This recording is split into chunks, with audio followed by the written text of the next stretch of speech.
Behind this door is not only the boss of the Forest Temple, but also the first boss we're fighting as adult Link. So you go up the stairs, and when you reach the arena, no matter what you do, you can't seem to trigger the boss fight. So what you want to do is try to leave, only to be denied. So yes, that's how you trigger the cutscene. And look who it is! It's the Headless Horseman. Yeah, I just have to keep making that joke because seriously, this bit reminds me of that one scene in The Legend of Sleepy Hollow. Or maybe he's for real this time. Anyway, all joking aside, here is the evil spirit from beyond, Phantom Ganon. So the first phase of the fight. With this horse, he's gonna go into one of the portraits and command up two of them. One of him is a fake image, and the other one is real. So the way to determine the real image is to look and see how bright Phantom Ganon's image is. Okay, I believe that's the one. Yes, it is. So if the image looks dark, it's the fake. But if the image is a bit brighter, it's the real Phantom Ganon. And if you try to attack the fake image, it'll turn around, and the real image will attack with lightning. However, you can dodge this attack just by stepping on one of the Triforce symbols on the floor. You should be safe there. Okay, one more cycle of this, and then we'll move on to the second phase. Okay, I think that's him right there. Alright, got him. Okay, second phase. We're going to be playing a little tennis, or ping pong. And by that I mean, he's going to fire a projectile, and you have to deflect it back at him with your sword, or an empty bottle if you have one. But the problem is, your sword swing has to be at the right time. Now if I just hit him... Alright, got him. Alright, one more jump attack, and it should be the end for him. Oh man, almost had him there. Okay, maybe next time. Come on, just hit him already. Okay, the real battle begins right now. Told you we'd be playing tennis. Come on, something's gotta give. Alright, got him. And... dead. Wow, that was pretty easy. Oh yes, there's one other attack Phantom Ganon can do. Display fireworks, then lunge at you, which you could easily dodge. Okay, now that I took down Phantom Ganon, the real Ganon is going to chime in and say something about how maybe you're not as bad as I thought you were. And also how it's not going to be easy when I eventually fight him later on, which I seriously doubt. And now he's complaining about how his Phantom version of himself sucks. Well, I couldn't agree more. I made pretty quick work of that thing. Okay, where is that heart container? Don't forget to pick it up.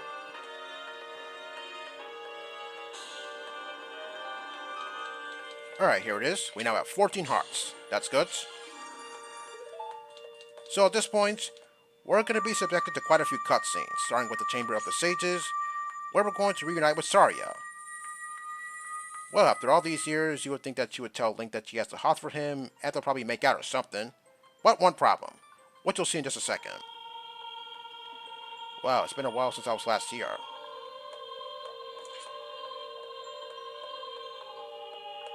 Look at that, Saria hasn't aged at all. She's still a kid, and I'm an adult. So this basically qualifies as pedophilia. Not only that, but she's forced to stay here forever as the Sage of Forest. So this reunion is just a short one. Now, even after 7 years, she hasn't aged a bit. Why is that? Well, we're actually going to get the answer to that in a few minutes. Okay, she's saying what I already explained.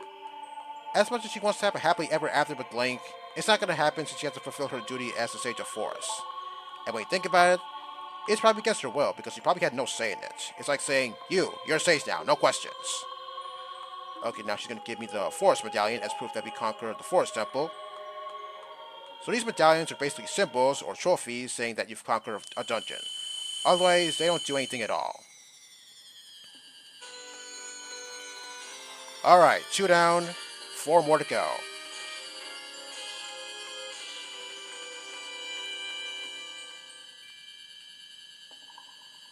Alright, thank you very much, and now, I'm out of here. Saria will always be your friend. Oh yeah, sure, at least that's what people want us to believe. Also, is she talking in third person? Because she never usually does that. So here we are at the Kokiri Forest in front of the Great Deku Tree. And what is this thing protruding from the ground next to the Great Deku Tree?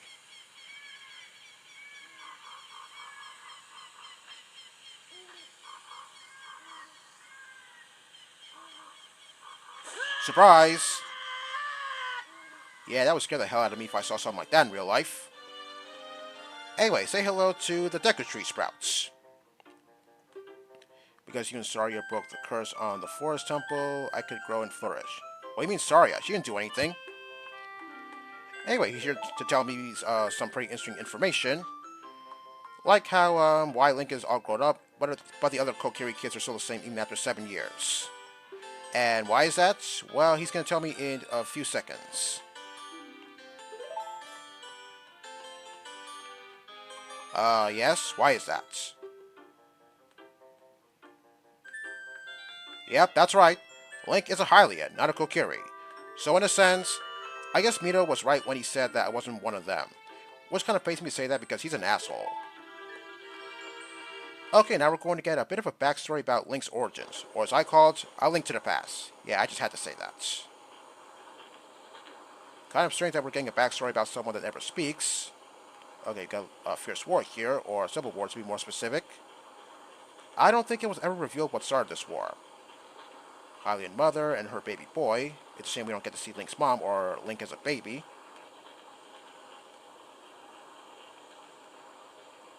Entrust the child to the Deku Tree. Okay, so I guess the Deku Tree is kind of like a grandpa, so I guess that was her only other option. Also, how is it that this kid who was just born know all these facts anyway? The Great Deku Tree couldn't have told him these facts. He's been dead for 7 years. Or maybe the Deku Tree Sprout inherited the Great Deku Tree's knowledge and wisdom.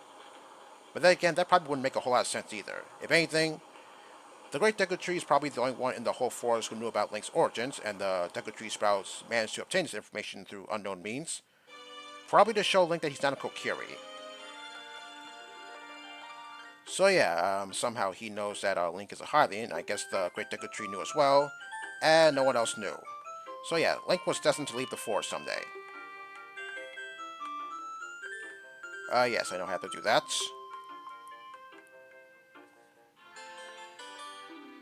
Yeah, sure, whatever you say.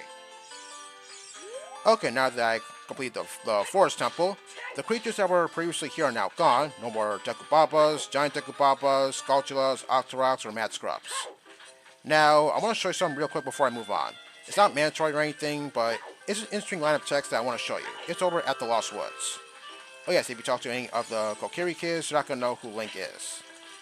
For instance, yeah, this little girl has no idea who I am, even though I'm clearly Link, but she doesn't know that. Now, about the part where the Kokiri kids never age, something about that kind of bothers me a little bit. So, am I under the impression that the Kokiris are born as kids? If so, then how's that possible? And for the love of God, don't even get me started with that whole bullshit story involving the storm, because I'm not buying it. Okay, now that I complete the Forest Temple, Mito is going to have some interesting line of text. Yeah, I'm sure you remember that he was perched in a particular spot. Okay, here he is.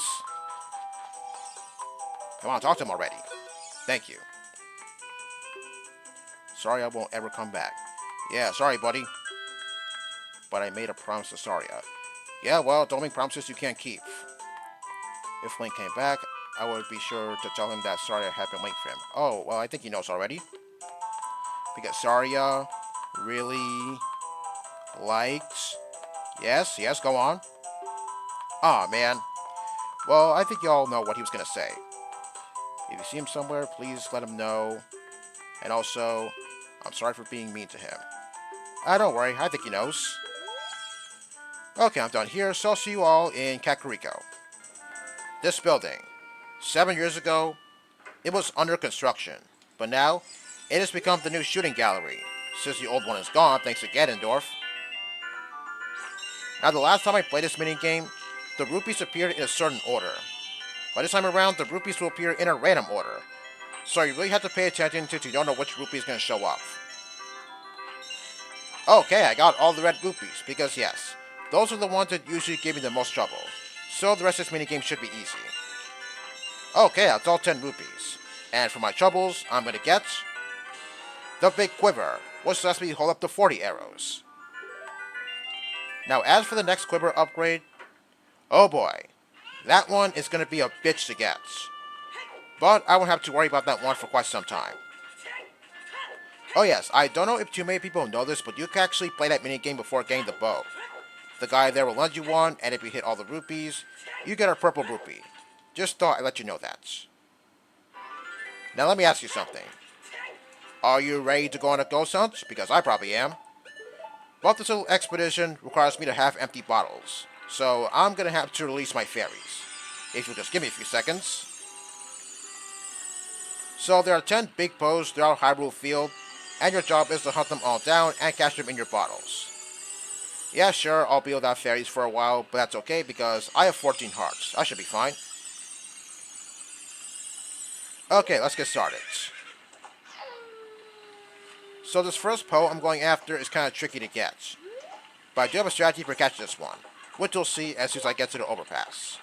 Okay, good thing Epona didn't stop by the bridge because occasionally she does that. Okay, so what you want to do is, you want to face away from the overpass and then start walking backwards, and the Poe should appear in about a few seconds. Hopefully this works. And they're off. Okay, let me see if I can try and catch up to that thing. Okay, now you want to fire as many arrows as you can until it's dead, just like that. 2 hits and they die, by the way. Just want to let you know that. Yeah, this Poe and another one you'll see next video, I consider them to be the more trickier ones to get, even though I made this one look very easy. But the last one I'm going to get, oh boy, that one is going to be a huge pain in the ass to get. Anyway, the second Poe will appear when you run by this wall over here, one of the more easier Poes to get. Alright, here we go, and fire away until it's dead, just like that. You can go after these Poes in any order you wish, there's no particular order. Alright, 2 down, 8 more to go. Not now, Navi, I'm busy. And for the third Poe, it's going to appear when you run by that boulder over there. Hopefully I can make it appear. No? Okay, let me try that again. Hope it works this time. Here we go. Okay, fire away until it's dead. No, come back here. No, okay, there we go. Yeah, those Poes can disappear when they either hit a wall or if you're too far away. But don't worry. You get an infinite amount of tries at each Poe, so don't fret. Okay, so the text is telling me to sell the Poe at the ghost shop for money. And each Poe you sell, you get 50 rupees. But I'm not going to do that quite yet. I'm instead going to go to the bazaar in Kakariko to buy more arrows, since I'm going to need lots of those if I want to get the rest of those Poes. So yes, I'm spending money to buy arrows, but that's okay because I'm going to get back the money I spent to the Poes I'm going to sell, so it's all good. Okay, once again, good thing Epona didn't stop by the bridge. Now as for the side quest in general, well, I will admit it is kind of tedious, but for the most part, some of these Poes are pretty easy to get. Well, for the first one, I did say it was kind of tricky to get, but I did make it look easy. But for the last one I'm going to get, yeah, that one is going to be kind of hard to get. But we'll cross that bridge when we get to it. Now when I cash in these 3 Poes, I'm going to off-screen coming back to Kakariko Village to buy more arrows, since I don't think you need to see me do that over and over again, do ya? Okay, here we are.